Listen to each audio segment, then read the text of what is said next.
Okay, I think it's recording, guys.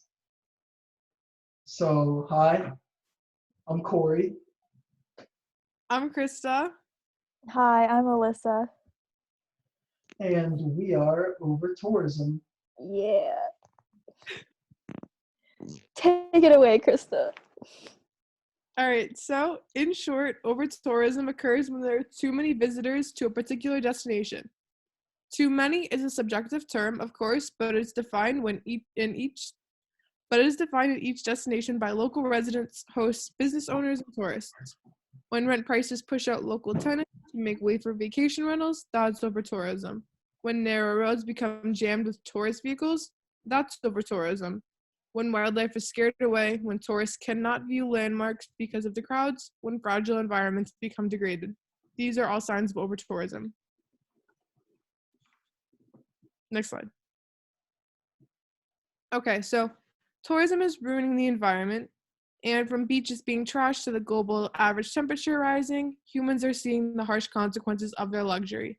Action needs to be taken before it's too late. So here we have a graph, and it shows the number of tourists increasing over time in different areas of the world. And so there are current numbers for tourism. These are the current numbers for tourism, up from 2020 all the way until predicted for 2030. And the pollution this amount of tourism will create is horrible. And just think about these numbers when we look at the following statistics. Next slide. So we took a survey of 50 people, and our results were fairly interesting to see. And one of our questions revealed that 90% of people take at least one vacation per year. And so if we apply this statistic to the general population, there is about 330 million people in the US. So imagine how many vacations that US residents alone take per year, and then factor in all the other continents, countries. It gets pretty big. Next slide. So for methods of transportation, we found that about 67% of these vacations were taken by car. And while cars are better than planes, cars still account for a lot of CO2 emissions. The average car passenger emits 4.6 metric tons of CO2 per year, assuming they get 22 miles per gallon or better. I know I don't, and only drive 11.5 thousand miles per year. And for every gallon of gasoline, about 9,000 grams of carbon dioxide are produced. And for those 30% who take planes, a flight from New York City to London would emit 1 ton of carbon dioxide per passenger. And the average airplane carries about 600 passengers. And think about how many flights per day. It gets pretty big. Next slide. So consequences of travel, when asked if they would change their vacation habits once they realize the environmental impact, about half said they wouldn't. People really won't change their habits on their own, even when they're educated about the consequences of their actions. So this shows that humans would prefer the luxury of multiple vacations over helping the environment. So we need governments to step in here. How bad are the effects? So using Venice as an example, excessive amounts of tourists are ruining what would normally be a beautiful destination. So clear water, fish, dolphins, and other wildlife haven't been seen in the water of Venice canals since in decades. But within weeks of the COVID-19 lockdown, they're back. So it shows just how drastically stopping tourism would fix these effects. Another example is a canyon in Iceland that had gotten really popular due to it being featured in, I think, Game of Thrones.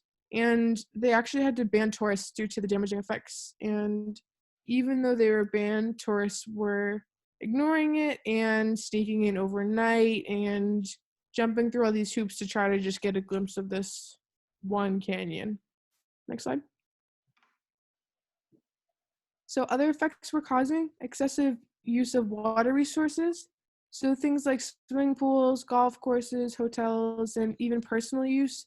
People use a lot of water when they're on vacation, and that takes a toll on the local community. Increased construction for tourism. This has a negative effect on the landscape and surrounding environment, and it also causes deforestation because people are trying to create more and more tourist attractions, but that obviously has a harsh effect on the area. Pollution, so there's multiple different types of pollution, and almost all these affect every big tourist destination. So we have air pollution, noise, water, littering, and visual pollution. So then we have trampling, and so this is what happens when you use the same trail over and over again. You can see this a lot in hiking trails, or like a lot of this happened at like ancient sites where people were walking through, and it accelerates runoff, erosion, and a loss of plants. Next slide. So an increase in carbon dioxide. So tourism causes 10% of all the carbon dioxide emissions. And with tourism on the rise, everyone is flocking to all these popular destinations across the globe. And all these negative effects are also being focused into the popular destinations, and we need to decrease the stress that we are putting on these areas. These CO2 emissions that we are causing have some permanent effects on the earth as a whole too. So here in this graph on the right hand corner, you can see that the CO2 emissions have gone up a lot since then, and will continue to go up. And over here in the left corner, this just is a graph showing the split of how the carbon emissions are in the tourism industry. Next slide. So what does this mean for climate here? So the global climate trends have changed a lot due to CO2 emissions. There is changes in floods and droughts, which you can see here in this graph. So as most of you might have noticed, the Northeast US has been having an increase in floods and rainfall, and the Midwest has been having a huge increase in droughts. And so more extreme weather occurs more often due to increased CO2 emissions, and more natural disasters are more likely to happen with this. And a lot of times these natural disasters have a really bad effect on islands and popular tourist attractions like Venice and islands in like the Caribbean. They're really vulnerable to this. So next slide. So temperatures have been increasing. The number of extremely cold and cold days have been decreasing rapidly, where the number of hot and extremely hot days have been increasing. You can see that in the graph to the right. It's a huge shift from 1951 to 1980 and then to 2005 to 2015. You can see the extremely hot section is almost non-existent, and then it goes to being a large portion of the graph. So this would lead to ice melt and ocean levels rising, and it's honestly just a huge cycle that continues going until something is changed. And then anthropogenic forcings means the effect that humans are causing. And so as you can see in the graph to the left, the observed warming is almost equivalent to what humans are causing. So that means that our carbon emissions are what is causing the earth to warm more. So this kind of kills the theory that climate change is just like a natural thing that's happening. It is us. It is definitely us. Next slide. And so how can we fix this? We need a balance so we don't ruin the economies and incomes that people get from tourism, but we also need to keep the environment in mind.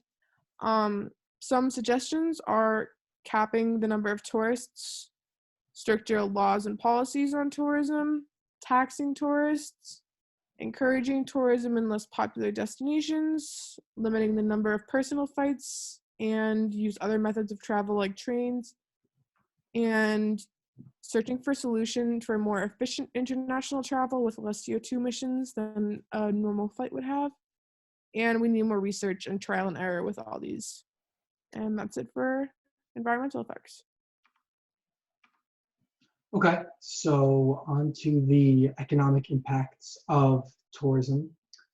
So the positive include foreign exchange earnings, contribution to government revenues, employment opportunities, stimulation of infrastructure and investment, contribution to local economies, and the negatives include inflation, opportunity costs, such as money that could be spent better elsewhere, dependency on local economies needing the revenue from tourism to essentially sustain themselves.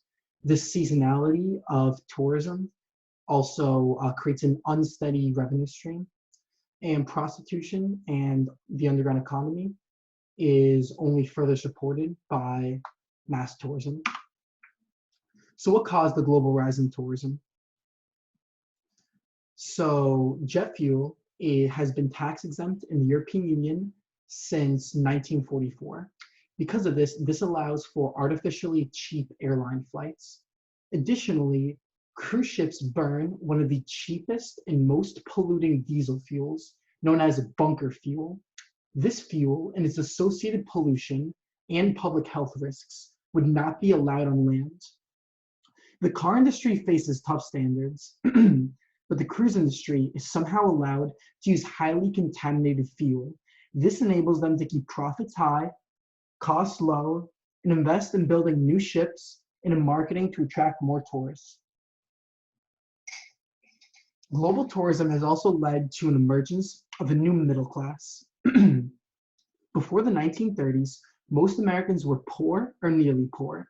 A post-war rise in unionism, the passage of the GI Bill, which was a housing program, and other progressive actions led to a doubling of the median family income in only 30 years, creating a middle class that included nearly 60% of Americans by the late 1970s. Additionally, a global emergence of wealth from China has also been a large contributor to skyrocketing tourism rates.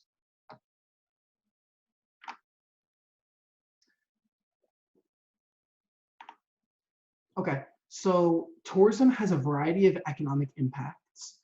Tourists contribute to sales, profits, jobs, tax revenues, and income in an area. The most direct effects occur within the primary tourism sectors, such as where you stay, where you eat, how you get places, what you see, and the shops you go to. Tourism has also contributed to $8.8 trillion to the world economy in 2018. 319 million people are employed in the industry, according to figures from the World Travel and Tourism Council. It's almost 1 in 15 people worldwide. So what are the enablers of overtourism? So greater numbers of tourism have obviously led to overtourism. Travel has become more affordable from dirt cheap airlines because of fuel, tax-exempt fuel, and dirt cheap cruise lining fuel.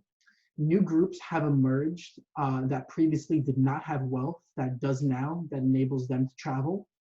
There is a belief across many people that travel leads to a worldly life experience, which is why many people want to seek to travel the world. There is a wider access to media and information. There is also a huge shift in social media use that is causing people to travel to destinations that they previously would not have. Additionally, a lot of destinations, in fact, most or all destinations, lack control over their tourist numbers. So what is a good example of this? A great example of overtourism is Maya Bay. So Maya Bay is a great case study. It was made famous by Leonardo DiCaprio's 2000 film, The Beach. Maya Bay is one of the most popular beaches in the world, with over 5,000 tourists and 200 boats visiting the island every day. It's located on southwest Thailand in Koh Phi Phi Lay Island. The major activities at Maya Bay are water activities such as scuba diving, snorkeling, and kayaking. Its sunset cruises, beach bars, and cave tours are also huge tourist attractions. Maya Bay was ranked the 10th most visited international tourism destination in 2017 by the United Nations World Tourism Organization. In 2018 alone, an estimated 2.5 million tourists were expected to visit the beach. However, on June 1st, 2018, Thailand's Department of National Parks, Wildlife, and Plant Conservation declared that it would close the island for 4 months, aimed at rehabilitating it from the impacts of over-tourism and reviving the area's decimated corals. Sadly, though, Thailand's National Parks Department said that Maya Bay will likely stay closed to tourists for another 2 years until at least June 2021. Maya Bay has sustained extensive negative environmental damages due to the effects of over-tourism. Environmentalists cite that over 80% of coral reefs around Maya Bay, which once thrived in the area, have now been destroyed due to pollution from trash, boats, and sunscreen. One study asserts that certain chemicals found in sunscreen have led to coral bleaching as well as the death of more than half the corals at the famed bay. So over 35 million tourists visited Thailand in 2017, which accounted for a total of around 21% of the nation's entire gross domestic product. In the 2017 fiscal year alone, Maya Bay's total revenue from tourism alone was around $21 million, a 19% increase from the year prior, thus closing Maya Bay, Thailand's most visited national park, means huge losses to the booming local tourism economy. So what do we do moving forward? Well, the main goal for Thailand's Department of National Parks, Wildlife, and Plant Conservation is to achieve sustainable tourism. So what is sustainable tourism? Sustainable tourism is defined as the concept of visiting somewhere as a tourist and trying to make a positive impact on the environment, society, and economy. Other things we could do moving forward to reduce environmental pollution are using reusable water bottles so trash doesn't end up on beaches. Additionally, a ban against sunscreens with ingredients such as oxybenzone and octinoxate would be a huge help because these chemical culprits, which convert sunburn-causing UV rays into harmless heat on human skin, in water actually decrease corals' defenses against bleaching and damage their DNA as well as hurt their development.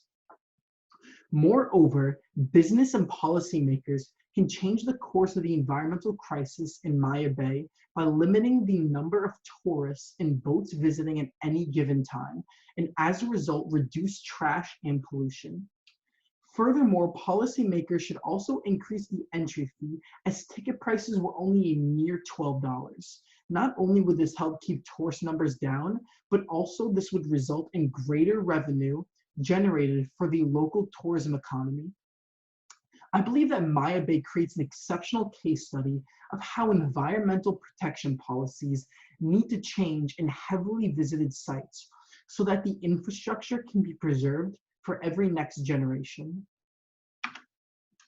So Airbnb is a short-term rental company that allows you to rent out your own house to somebody through an app for any designated period of time. So one Los Angeles study on Airbnb indicated that in 2014, almost half of Airbnb listings were clustered in 7 neighborhoods, where rents increased a third more quickly than the city average. The wider United States study suggested a 10% increase in Airbnb listings led to a 0.42% increase in rents and a 0.76% increase in housing prices. Another study interviewed a small group of residents on the Hawaiian island of Oahu about their perceptions of short-term rentals. The people there were most concerned about how short-term Airbnb rentals would damage their sense of community more than twice as frequently as they worried about property values and affordability. In Manhattan's Lower East Side, for example, one study found that full-time Airbnb listings earned, on average, 2 to 3 times the median long-term rent. New York City has been subject to a recent bill requiring online rental services to hand over host data, with the hope of cracking down on commercial operators. The aim is protecting our affordable housing stock for the millions of New Yorkers who could not live here without it. So this graph follows the sentiment of Airbnb mentions on public social media channels. On the y-axis of the graph, you have in thousands social media mentions. And on the x-axis, you have date and time from January 2011 to July 2018. The trend follows as in early 2011, towards the left of the graph, there were over 6,000 positive mentions of Airbnb on social media. However, as the graph shifts towards the right, the number has steadily declined and evened out in trend, floating just above the amount of negative sentiment. Additionally, this graph on Airbnb shows the number of Airbnb listings and search counts for Airbnb between 2014 to 2018 in Amsterdam. On the y-axis, the graph says number of Airbnb listings in Amsterdam. And on the x-axis, it has date and year, starting with April 2015 to July 2018. This graph shows an upward sloping trend in the frequency of Airbnb use relative to Airbnb listings. So from our survey, we asked, when you go on vacation, do you stay in locally owned hotel houses or chain hotels? So the majority of respondents, about 3/4, reportedly stayed in chain hotels on vacations. Although chain hotels are often cheaper, it's more preferable to stay in locally owned hotels if possible to keep more money in the community. Additionally, experts recommend to check whether the property that you're staying at uses renewable energy, participates in sustainable community projects, and is sensitive to the environmental needs of the destination. Additionally, we also asked in our survey if you knew that without tourism, the unemployment rate in New York State would increase from 4.8 to 13.2%. Almost 90% of people didn't know that. So that comes to no shock. New York's population was 8.34 million people in 2019. In comparison, in 2018, New York City alone welcomed a record 65.2 million visitors, comprising of 51.6 million domestic visitors and 13.5 million international visitors, the 9th consecutive year of tourism growth for New York City. Additionally, a record 37.7 million hotel room nights were sold citywide last year, generating $623 million in estimated hotel occupancy tax revenues. Foreign visitors, on average, typically spend about 4 times as much as domestic visitors. So, COVID-19, what are the impacts relating to overtourism? In the wake of the coronavirus pandemic, few industries have fallen as far and as fast as tourism. The World Travel and Tourism Council, the trade group representing the major global travel companies, projects a global loss of 75 million jobs and $2.1 trillion in revenue. Losses come daily. As of April 2nd, British Airways is reportedly poised to suspend 36,000 employees. The hardship that's affecting the airline industry is the product of both direct government action prohibiting or restricting flights and consumers' unwillingness to fly owing to their fears of being infected by the virus or infecting others. Canceled and postponed flights mean sharp declines in revenues, but not a reduction in fixed costs. Airlines still have fixed costs, such as employee wages, maintenance costs, and fuel costs, but a sharp decline in revenue makes continuing operations as normal nearly impossible. Additionally, COVID-19's impact is tourism as a whole. So we asked in our survey, will you approach tourism differently following the COVID-19 outbreak? And the majority of respondents said yes. With record-breaking numbers of tourism every year, the COVID-19 pandemic may be the first time in our lives that we rethink shaking hands with people entering crowded spaces, and using frequently used methods of transportation, such as cruise liners, airplanes, trains, and buses. So how can governments combat over-tourism? Well, governments need to be able to reduce tourism peak volumes. And one way they could do this is through demarketing. Demarketing can be used to discourage visitors in order to reduce the negative impacts as with marketing. Reduce the negative impacts for the economy. So as with marketing, in demarketing, there is a range of methods available used from price rises to reducing promotional activity and spreading the word that the quality of the experience has deteriorated to discourage visitors.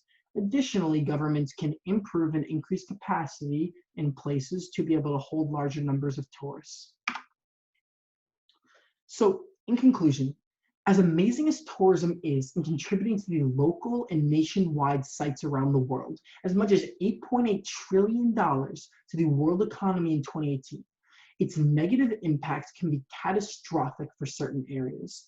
Although tourism accounted for 21% of Thailand's entire GDP in 2017, the environmental damage that it has caused to Maya Bay is almost irreparable, as the country's efforts to clean and rejuvenate the bay as a result of over-tourism has been extended by more than 3 years. As previously mentioned, Maya Bay creates an exceptional case study of how environmental protection policies need to change in heavily visited sites so that the infrastructure can be preserved for every next generation. Additionally, the rise of short-term housing rentals such as Airbnb has consequently increased surrounding housing costs in many populous, tourist-heavy cities such as New York City, Barcelona, and Amsterdam. That's all, folks. Hi guys, it's Alyssa. As you can tell by my interesting green screen background, I'm in San Francisco, and I'm going to be talking about the cultural aspect of over-tourism. So, traveling in general and tourism in general is the means of acquiring the unique opportunity to see the world and experience new things. One of the reasons a lot of people travel is to be exposed to other cultures. On to the next.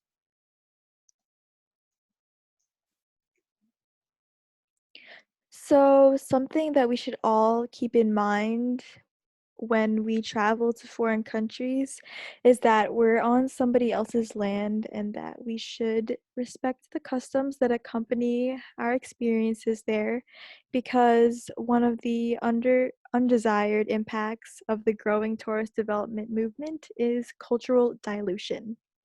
On to the next. So, some of the effects in Europe is the fact that historical cities are being throttled by congestion, and local residents are actually posting anti-tourism signs, and visits to popular monuments have exceeded capacity. And a lot of people have said that the risk of bottom line impact is high. On to the next. In Southeast Asia, which you can see from all these beautiful pictures, people say that the rapid growth of tourism is driving unsustainable growth. On to the next. Cultural dislocation. It's one of our largest concerns, as I mentioned previously, and excluding East Asia, one of the most populous tourism populations is Western society. And this sprouted after World War II as a result of the expansion of Western mass consumption. It's also important to note that in developing countries, that's where a lot of the Western influence is most impactful. On to the next. Okay, so why? Honestly, these days there are very few places that aren't heavily trafficked by tourists, especially people of Western descent. Even in Eskimo villages and amongst the Amazonian tribes. People visit those places, and this constitutes a huge movement of people and a large transfer of resources. And in the background there, you can see the beautiful Amazon rainforest. On to the next. What are the connections? Due to the fact that people who are able to afford the tourist status are visiting countries at a higher rate, the countries that are receiving these tourists naturally would turn their eyes to the profit seeking agenda. And in turn, this perpetuates a cycle where countries begin to prioritize a non permanent profit producing populace rather than their own people. And this is problematic because we are yet to see an account for this, especially in the infrastructural sense in high traffic countries, especially high trafficked developing countries, such as those in Southeast Asia, especially in the cultural sense. On to the next. So, globalization. Globalization is the combination of the word globalization and localization, and basically it's the term used to describe a product or service that is developed and distributed globally but is adjusted to accommodate the user or consumer in a local market. And the next slide will show us what I mean. So, two examples of this that I personally experienced were in McDonald's and 7-Eleven. So, those two companies are originated from the United States, but due to international business expansion, they've been able to spread to other countries. And in the Philippines, you'll see to the right, there is the McDonald's menu, and in the Philippines, you would find on the McDonald's menu fried chicken and spaghetti and even rice. And that's something that you wouldn't find in the United States because they're tailoring it to the local taste. The same case can be found in Japan in 7-Eleven. You don't find a lot of junk food like Twinkies or pretzels like you'd expect in the US. Rather, you'd find something, again, more tailored to the local taste. So, pictured to the left is sushi and rice, often served in disposable bento boxes. On to the next.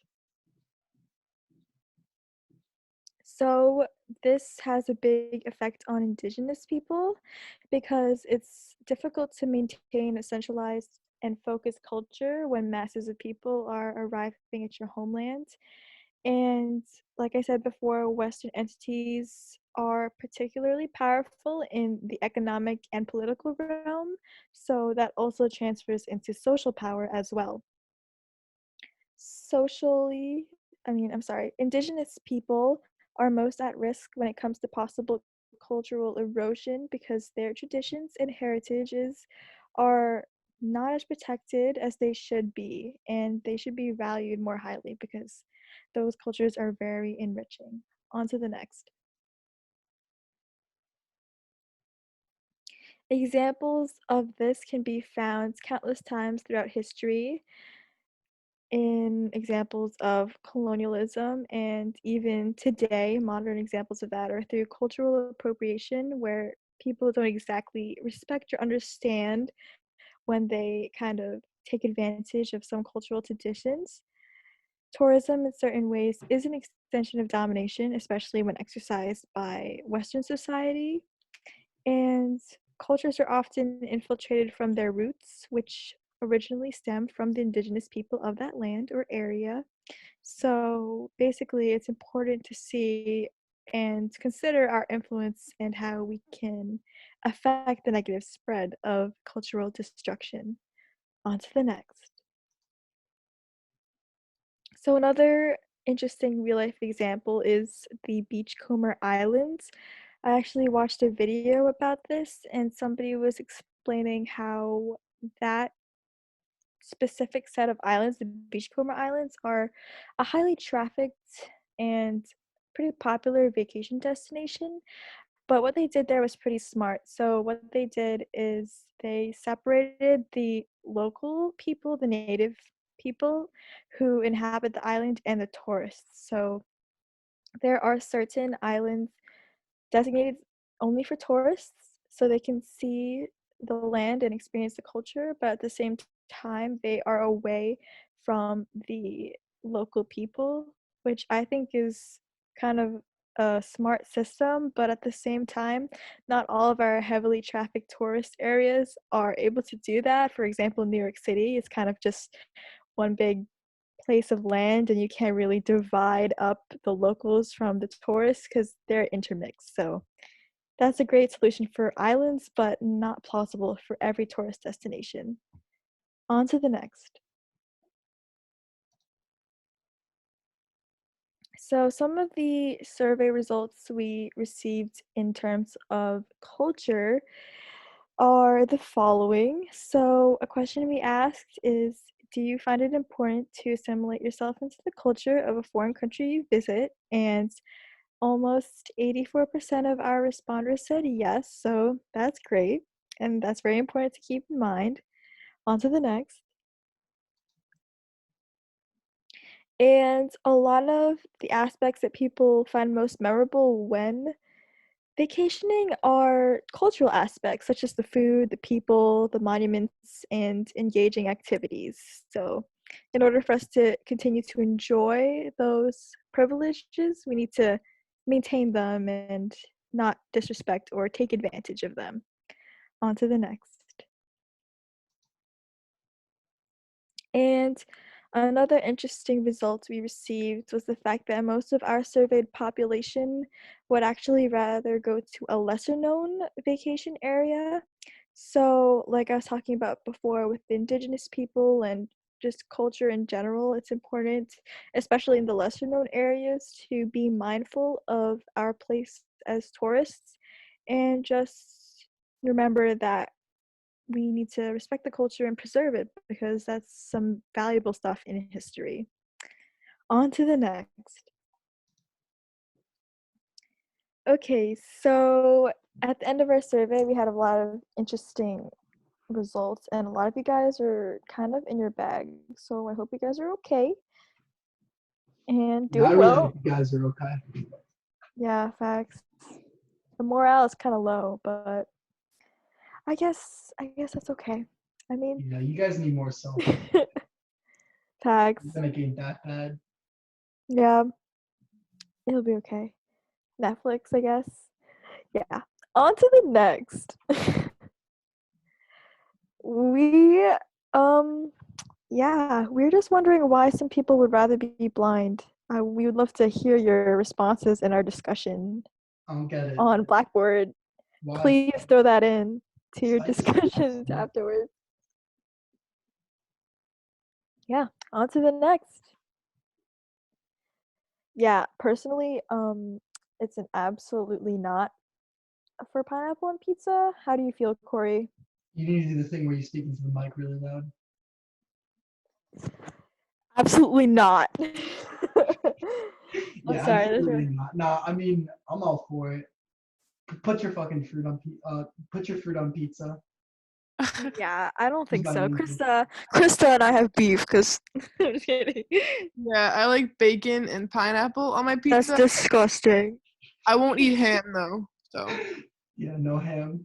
it's a difference. It's the same animal. Okay, that's enough. Okay, on to the next. Yeah, Yeah, I voted for neither. I voted for both. I didn't know we were supposed to vote. Okay. Krista, we like made this survey, but it's okay. I thought it was for other people. Thanks for responding to the survey, Krista. Yeah. And thank you to everyone in our WCI class who responded to our survey. Thanks, We guys. appreciate it. On to the next.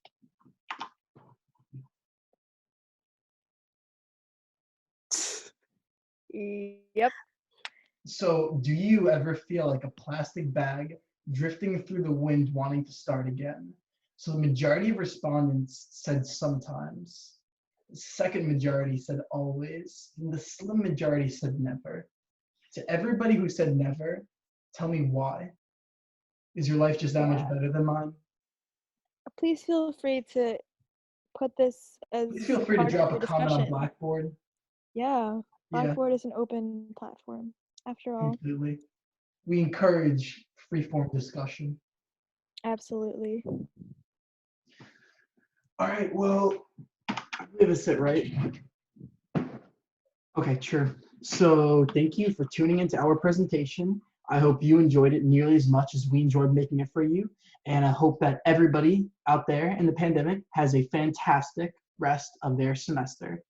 Absolutely. See you Absolutely. guys on Blackboard. Sure. See you guys. You guys on Blackboard. Bye. Bye.